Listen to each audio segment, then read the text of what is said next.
Ladies and gentlemen, welcome into the Nap Bros Podcast, episode 32. Today we are talking about melatonin, something that I don't really know that much about. I've done like maybe 10, 15 minutes of research about, but Andrew, why don't you go ahead and inform the peeps why we are talking about melatonin? 10 to 15 minutes. You've gotten about 2 minutes less than I've researched it. So, but that's natural for me. So, funny story, us in America. I'm just going. So I was sitting at work today, doing some light work, redesigning some stuff, and get this little vibrating Apple News update. And it's like, hey, is melatonin out of control? Melatonin usage is out of control in America. And, being that my wife takes, 3 to 10 milligrams of melatonin, and my kids take at least 3 almost every night, I clicked on it. Yeah, why wouldn't I? So, just to take you down the rabbit hole as you discussed it, and keep the people and viewers knowing. Yep. I pulled up the Apple News, and I think it's like the almost exact same line as what I'm seeing here on the U.S. Daily News or U.S. News. My brother's going to give a link because I'm just going to email it to him. There will be a link below if you want to read on it. There will be a link in the comments or in the description. Yeah. So I will actually just forward that now. But anyway, this should be the first time we put a link in the description. So that'll be you're welcome. Awesome. Thank you. So Friday, June 3rd, last week, of course. It's a startling statistic. I'm just going to read the first paragraph. A new study finds that number of kids accidentally poisoned by over-the-counter sleep aid melatonin has soared by 530% over the past 10 years or decade. So, alarming. Absolutely alarming. So I was like, reading through it. Mm-hmm. So then I get this little picture, and it says, how much the body produces, and, I had to verify it or whatnot, look it up, because, the internet's never lied to me before, right? No. Internet why never would I lies. not fact check it? But anyways, so of course everybody knows like milligrams, what the sign is. It's that little mg. Mm-hmm. But then you see this thing where it's like a little mu, which is a U looking shape, and a G. It's called micrograms. And I'm like, okay. So I read that an adult produces between 1 and 80 micrograms of melatonin to go to sleep. 1 and 80. So let's say, keeping the number simple, Nick, because I'm a numbers person, I like simple. Let's say I make 3 micrograms of melatonin a day. So when I take 3 milligrams, simple conversion, that's 3,000 micrograms, or 1,000 times what my body produces. Mm-hmm. So could you say you're overdosing on it? I'd say so. I would say it's pretty clear to see that you're taking way too much. So, of course, I was like, good God. Now, I never take it, but, given it that I give to my kids and that my lovely wife decides to heavily partake in it, might I suggest, I'm not saying don't take it. I'm not saying do take it, but do some research on it, So you said you've never taken it. Is that correct? Or you have taken it? I haven't taken any melatonin. There's a family that I knew here in China that they had it was actually marketed to children, like for children, as a sleeping aid that had some melatonin in it. How much, I don't know, but I ended up getting this thing from them. But I never used it. I might even still have it somewhere around here. Do you want me to go grab it? Do you want me to go try and find it? No, you ain't got to go find it. I'm just, it's more or less just seeing if you'd ever taken it. I've never taken it. But, and haven't really done any research on it, save for now that since we're talking about it, just kind of like taking a look at what it is and what like side effects are, and that kind of thing. So one of the things, just to kind of let everybody know, and that's something that I didn't even know, is that apparently melatonin is actually a hormone made in the body, and it's supposed to help regulate your nighttime daytime cycles and help you be able to sleep better, or sleeping and waking and stuff like that. Um, but with that, one of the interesting things that I had heard is that you like or one of the things that melatonin gets marketed as is non-addictive, right? That there's not an addiction to melatonin in the sense like there would be if you were taking some type of sleeping aid or like some kind of drug that would help you sleep. And so I think that that was one of the things. It's really interesting to think about like that somebody would say, okay, this isn't addictive, but there may be other problems, other issues, other challenges that your body may have because you are taking more than what your body can produce, right? Actually, if you look it up, like now it's saying like non-addictive gummies. And it's like what? Like you said, I've always heard that it's not addictive, but now they're trying to say there's a non-addictive type you can take. So Well, it's like so there's a really, non-addictive melatonin now. yeah. So is it effective? So, I don't remember. I pulled it up and it says dosage and non-addictive gummies for melatonin. Hmm. It's like what?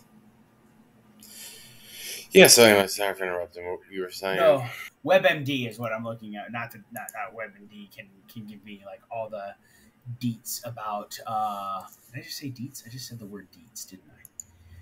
Yeah, It's not that's the necessarily. stuff you spray on yourself for bug Yeah, killing, bug yeah. repellent. But yeah, it's talking about how some of the side effects, can be like headache, dizziness, nausea, drowsiness. Obviously, don't drive when you take melatonin and all that fun stuff. But yeah, I don't know. It's kind of there's if you're on TikTok, like it was interesting. I just kind of like typed in the word melatonin. There was information that was just basically like, oh, don't take melatonin because it's a hormone, which makes sense. I'm down with that. Like that, I can understand that because to an extent, I would say if you're trying to replace the hormones in your body, or not replace them, but trying to boost the hormones in your body, that may not be beneficial to the long term health of your body. That being said, I've heard of like human growth hormone. I know I think I don't know if it's illegal in the states. I know it's illegal in sports. Or you're not allowed to do it in sports, but I know that it could potentially again be like a replacement, especially as you get older. And even some of the stuff that I've been reading is like as you get older, like if you're in your I assume like 60s and up, if you take melatonin because your body may not produce it as much, then it will help you sleep better as you get older. That being said, who knows what the long term side effects are for children taking it at a young age, or even young adults taking it at a young age, or even people our age in their 30s and maybe early 40s taking it at that time. There's no telling. But what I wanted to ask you is, I wanted to ask you, so since you're kind of like so close to it, um, so we'll go. Why do you think your wife is taking it, and why do you think your children need to take it? Who needs to take it, My oldest son, and why does he need to take it? because he has restless leg syndrome Okay. usually, and his legs are kind of hurting every single night, on and off. Um, but also because he wakes up in the middle of the night and stays awake at 4 a.m. He'd be up at 4 a.m. watching TV shows, and I'd be like, and I think that's the second part is, the screen time that everybody's getting nowadays. Everybody's just watching TV, looking at their phone until 5 minutes before they go to sleep.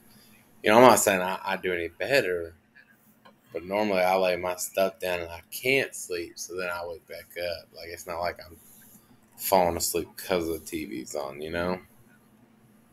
Um, What do you mean? What do you mean? You like you set it down and then you get it back like up whenever? no, I set it down to go to sleep. I don't fall asleep like watching TV or something like that. Oh, gotcha. Whereas most people will fall asleep with the TV on.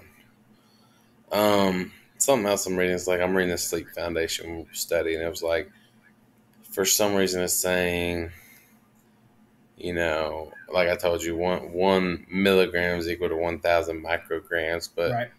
for some reason it doesn't raise your blood that much. Kind of raises your levels from 3 to 60 times is what it says. So it's not quite 100, but it's pretty dang close. And so honestly, What do you mean it doesn't raise your blood? Like, what are you talking about? Like so it, I was saying, if I get 3 micrograms, I'm taking 1,000 times what I should mm-hmm. be taking, but it doesn't raise my blood 1,000 times to that level. I guess because it dissipates in your body.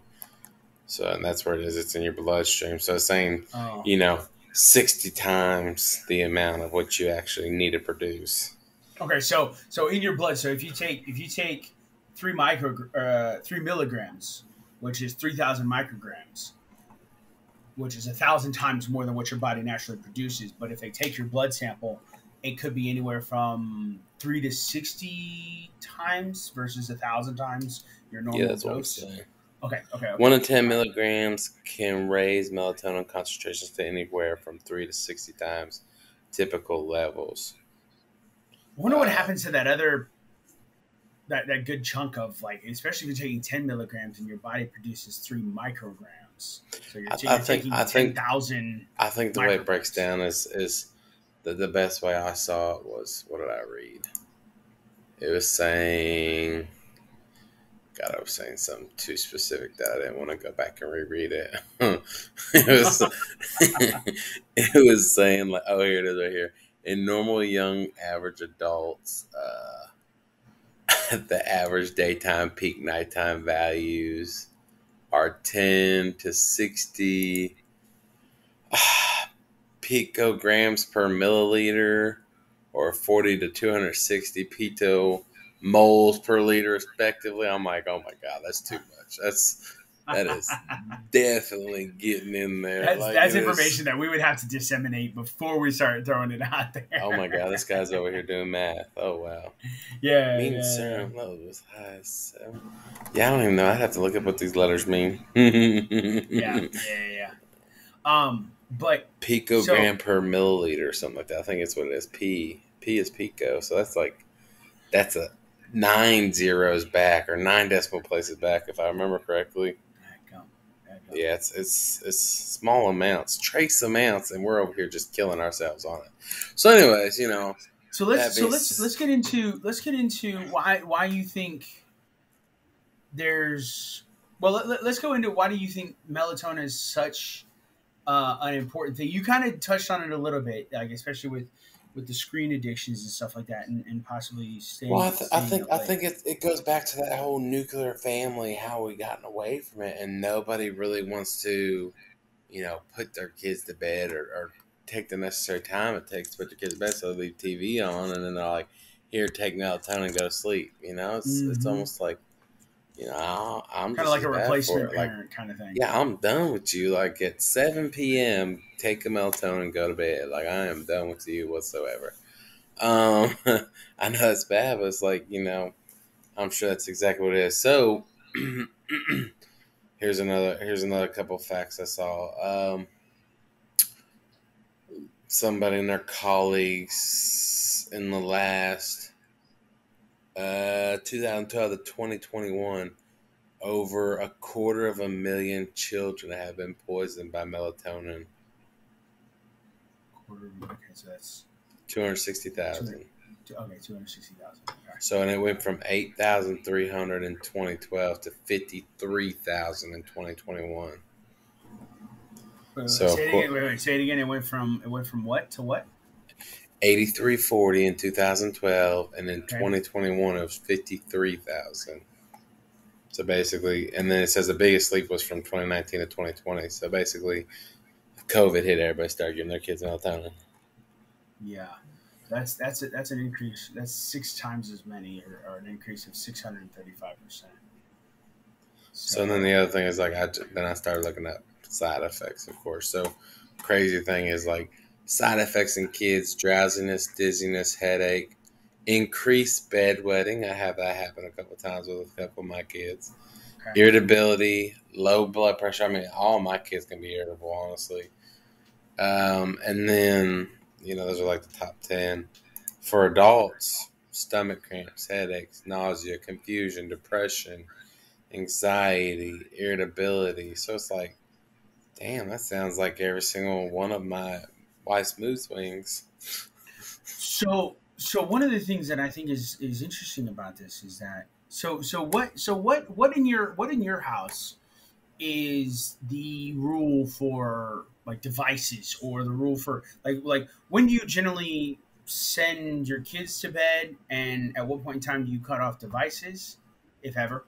And then like what time do you and your wife go to bed, and then what time do you cut off devices for you two? I mean, honestly, I never have a problem with more often than not. When I cut off my device, I'm pretty much done and I go straight to sleep. Okay. A lot of times I'll be up watching a show and she'll be snoring over there. Okay. Same with the kids, I'll let the kids. I don't think I ever shut it off on some, like when it's not school nights. When it's school nights, it's like I'll turn on like a classical music or something like that, something that Mm-hmm. plays in the background. But even still, the screens, I try and get a black screen, but more often than not, sometimes it doesn't work. Or sometimes I play the wrong one, or sometimes it skips to a different one. So you use the devices like a phone or an iPad or something No, to no, I play use a music. TV to play, Uh, like a Hertz, yeah, yeah, yeah, like a hertz level to kind of balance. like a healing, body So balancing. so one of the things that's interesting. So there's been an increase in melatonin, and part of the reason why, obviously, is a more busy, b definitely more devices. It seems like, or more like more attention seeking things, whatever those are, whether that's your computer or whether that's your phone or whatever. Let me ask you this. I'm curious. Do you go to sleep with your phone next to your bed? Well, of course, it's my alarm clock, yeah. Okay. Okay. So But can I so find it in the nighttime? No. okay. Is it next to you, or is it further away from It's usually, excuse me, it's usually about an arm length away. Like, you? it's Okay. usually, like, I literally have to reach hard for it to find it or wake up and find it. Okay. I got you. For me, like one of the things is like I always have my phone across the room. I've never, not never, but like in the past 2 years, probably, or a year and a half at least, I've always set my phone across the room. Actually, maybe it's been about 2 years. I've always set my phone across the room. I'll put my charger over there and I'll charge it and I'll do it across the room. That way, I'm not tempted to look at it, and B, also, like one of the other big major things that I do is like generally at 10:30 at night, I have my do not disturb immediately come on. Just I've got it plugged in or logged in where it doesn't. That way that device doesn't.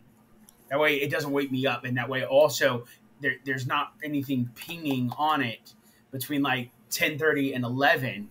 That way I can kind of get away from it. I don't actually have like a time frame that I put it somewhere or set it away.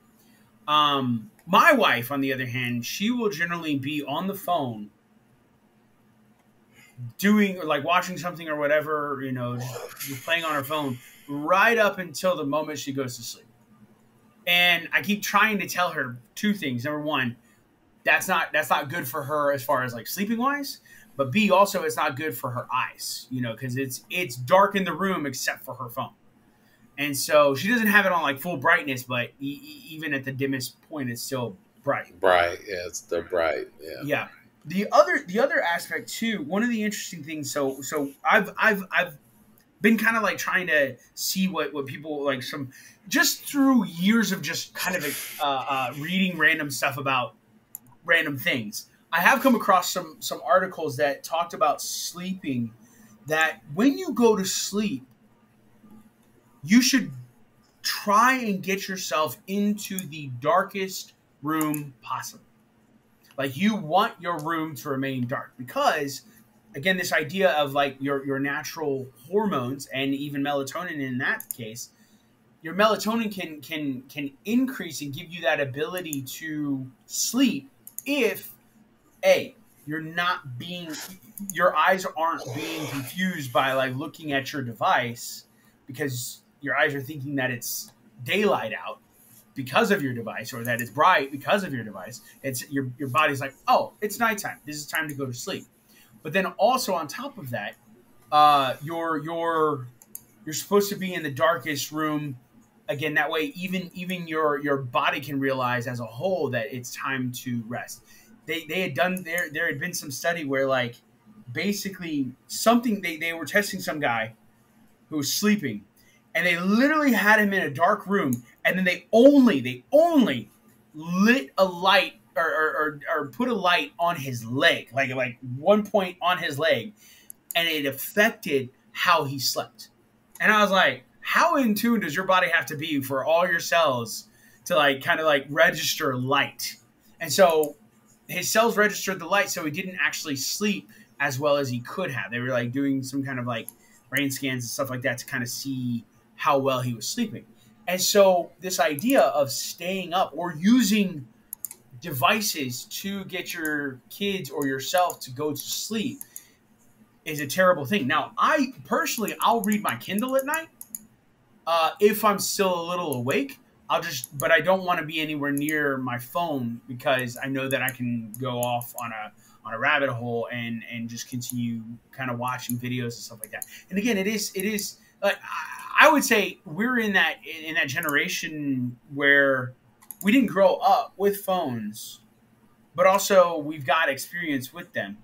And so we're kind of in that balance where we kind of can balance how much usage we use of the phone. But, also it can be an addicting thing for us. And so, yeah, like one of those, I would say one of the biggest things is like maybe making it a point for people, for anybody, whoever's out there, making it a point to give yourself 15 to 30 minutes before bedtime to just get away from the phone.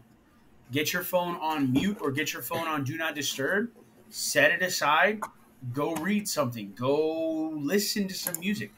If you're going to listen to stuff, obviously don't use a device to listen to it. You're going to use a device, but like use a device that doesn't need to be on. And also get yourself in one of the darkest rooms.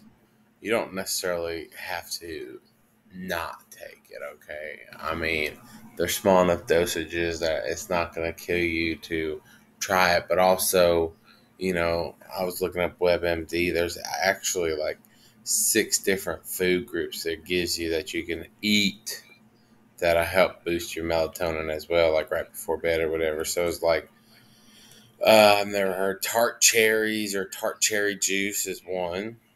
Goji berries, if I said that right, from China. That'd be good for you. Eggs, natural melatonin, high nutritious. Warm milk, traditionally remedy for insomnia because it is high in melatonin. Just milk in general. Fish, and most nuts, but especially pistachios and almonds. So maybe that's part of my biggest thing is like normally I'll be snacking on pistachio and almonds right before bed, and so I'm ready to be knocked out anyways, I guess. It's actually funny stories because I mean, you're always getting on to me about trying to eat pistachios when we're trying to record, It's only because it's incredibly loud for the audio. I don't care that you eat them. I don't have a problem that you eat them. Just mute myself. Just mute myself. Go get de-shelled pistachios if you want to eat them. That takes all that. Then they'll be gone in like a day. At least if they're shelled, true. I got to work hard for it. I'm getting tired and I'm getting melatonin. But yeah, honestly, hopefully this is in what's the word? Not insightful. Yeah, insightful enough for y'all to informational. Look into it. Yeah, informational, insightful. Insightful is probably better. Yeah. Definitely. We'll put the link in the description, and definitely like do some research and also just be thinking about I mean, I know, like, even now there are like these gurus that are like sleep gurus. We have them here in Shanghai. They're like, sleep gurus, we're going to teach you how to sleep better. I'm like, how bad does it have to be where you need somebody to teach you how to sleep? And so I mean, apparently it's really bad. And I'm not paying somebody to teach me how to sleep. I'm like, I'll go and I'll do the research and stuff like that. But I mean, like, one of the biggest things is you're like, and it even says this, like, darkness triggers your body to make more melatonin. So if you want your body to get tired, get away from the devices. That's going to be probably the hugest step you could do. Take 30 minutes, set your device aside, choose the time to go to sleep, 10:30, 11 o'clock. If it's 11, get off the device at 10:30. 10:45 would be fine. You know, do it 15 to 30 minutes and give your body some time. And don't be in super bright lights. Or for those of us that like to get bed a little earlier, 8 o'clock, shut it down, you know? Well, and especially if you got kids too, like that's going to be a huge thing. Like if you want, but also that's another thing to get back to is make sure that you are spending the time with your kids. Like I know devices are interesting. I know the YouTube's fascinating, and I know that like TikTok is great, but if you're just putting your kids to bed, and I don't want to necessarily, you know what? No, screw it. I'm going to tell you that this is probably a better way to be a good parent. You're a pretty crappy parent if you're just throwing your kid a device and melatonin and hoping that they go to bed and leave you the F alone. That's a terrible way to raise a child. Like, you gotta get in there. You know what? You know what's funny? It's like he's talking about me too, because you know I've made that same mistake. You know, it's always there's times you come home and you just like today. I'm not even gonna lie. Even though I'm doing a podcast now, today I came home and I was ready to lay down at 6 o'clock. You know. I mean, there's nothing wrong with being tired, but like if you're gonna lay down, go lay down with the kids. Just there, go grab the kids and like go lay down with them. Go cut. I'm not necessarily saying like don't go to sleep or don't let them go to sleep. What I'm saying is like grab them, go take a nap, go get them to go to bed. But it's like it's if you're consistently or like every day or many times a week giving them melatonin, giving them a device and saying go away. If you're giving them a device in order to have the device parent them, like that's another huge thing. And I know, right now, I'm not talking as a parent. I don't have any children. I just know it is going to be difficult for me to do that. But I'm going to do my dangest to make sure that I set my device. I'm going to treat my device as just a work thing. Like, okay, I'm working here. I'm going to use my device. And then when I'm home or when my children are home, I'm going to set that thing aside. I'm going to go focus on them. I'm going to go try and be with them. And so like, and yes, I can't wait till you have kids. I'm excited to have kids. I'm looking forward to it. But I know it. I think one of the biggest challenges that we've got today is that this device has made it so easy for us to give up real parenting. Like, because I can guarantee you, if our parents, our parents were always home. Like, we never really, and they didn't have devices. Now they have devices. Our parents went to if we go home now, our parents are on their devices the whole time. But we're grown adults. Like, we don't need them necessarily to be giving us their undivided attention. But now, it's so stinking hard, like, to not do that. It's so challenging. I think we've lost that. Bring back that high horse, son. Let's rear in the high horse. You know, you kind of got. I am not on no high horse. That's not. No. Just rear it I'm back, not on a high horse. Pull them reins back. Just step off the horse for a few minutes. Let's wrap it up. Calm yourself. I'm gonna drop some knowledge on them. We can talk about how you're not gonna parent your kids and how you are gonna parent them the next podcast we decide to have. No, I'm just telling you. Like, I'm telling you, I can't wait when we have 1,000, 100 million followers, and they're gonna be like, "Hey, so why are you on your phone right now?" I mean, that's fine. Call me out. That's fine. Let it be known right here, right now. If I am playing on my phone when my children are here and not giving them undivided attention, then call me out. Oh, I will. I know you will. I know you will. I will call you out. All right. Ladies and gentlemen, thank you so much for listening. If you are listening on your favorite podcasting app, please make sure that you subscribe. Leave us a review. Again, a good review. Don't leave us a bad review. If you have a bad review, just leave it in your mind. If you're watching on YouTube, click subscribe. Click the bell. That way you can be notified when we put it out there. Give us a big old like if you think that we're scared. No, give us a big old like if you like what we talk about, or if you don't like it, don't hit the dislike. Just that's all I'm saying. Leave us a comment in the sections below, or in the comment section below. Let us know what you're doing to have better sleep, or what you're doing to get your children to go to sleep quicker or faster, and if this melatonin information is kind of startles you. There'll be some videos up here somewhere. I'm Nick. I'm Andrew. And as always, you have an open invitation to our conversations.